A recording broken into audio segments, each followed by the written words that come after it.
Hi, welcome to my YouTube channel. Today we will discuss about live tank and dead tank circuit breaker. Also, we will observe video on how to lift single phase live tank circuit breaker pole for placing in steel structure. Live tank circuit breaker diagram shows the general arrangement of 220 kV single pole operation type live tank circuit breaker. In diagram, we can see chamber insulator where interrupter is placed at top of above two support insulators. Chamber insulator missing is a line potential live. Thus, from this design aspect, name live tank circuit breaker is derived. In this figure, we can see various dimensions of 220 kV single pole operation type live tank circuit breaker. Now, let's discuss about dead tank circuit breaker.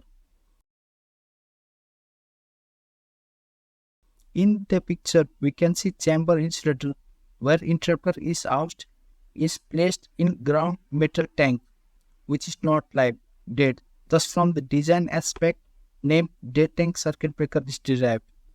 In this picture, we can see interrupter of dead tank circuit breaker with single break. Similarly, in this picture, we can observe interrupter assembly of 550 kV with double break. Usually, voltages above 220 kV circuit breaker will require multiple interrupters in series or known as breaks to easily perform circuit close and open without flashover. Now, let's discuss about other major differences between live tank circuit breaker and dead tank circuit breaker. Design aspect we have already discussed. Cost-wise, live tank circuit breaker is cheaper than dead tank circuit breakers. Live tank circuit breaker requires less space. Provision of integrated CTs is available with dead tank circuit breaker.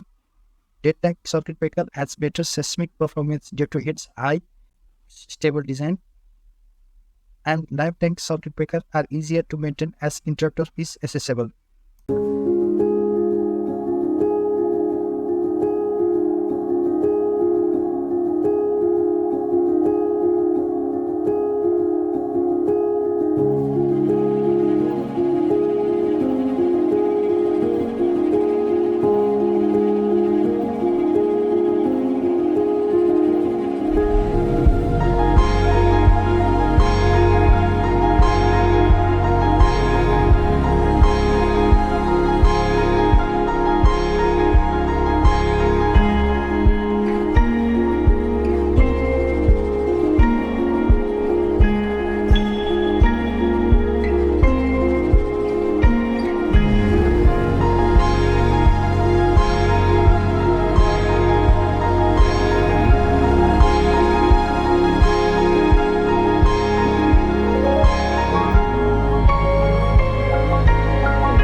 Thank you for watching.